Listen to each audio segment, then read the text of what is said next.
Venice Bangla school ২০২৫ সালের বার্ষিক পরীক্ষায় উত্তীর্ণ মেধাবী শিক্ষার্থীদের মাঝে পুরস্কার বিতরণ, সাংস্কৃতিক সন্ধ্যা ও ইতালিয়ান ভাষায় শিক্ষা কোর্সের ছাত্রছাত্রীদের মূল্যায়নে অনুষ্ঠান করেছে ভেনিস বাংলা স্কুল, যা প্রায় ২ যুগের বেশি সময় ধরে ইতালিতে বাংলা ভাষা শিক্ষা দিয়ে আসছে।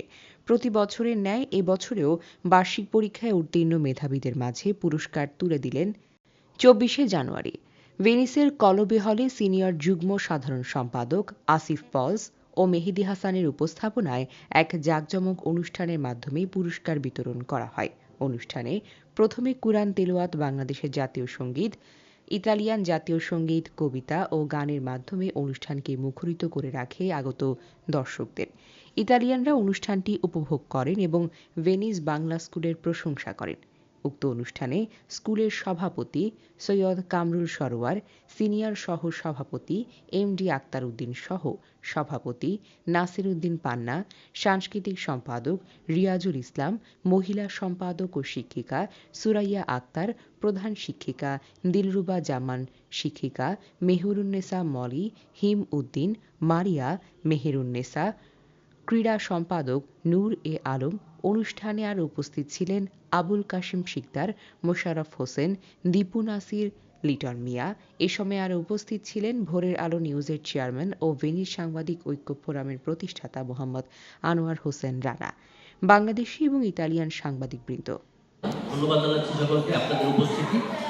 আমাদের যারা শিক্ষক মন্ডলী আছেন তাদেরকে ধন্যবাদ জানাই। তারা যদি আমাদের সাথে না থাকতো আসলে আমাদের এত দূর আগানো সম্ভব হতো না।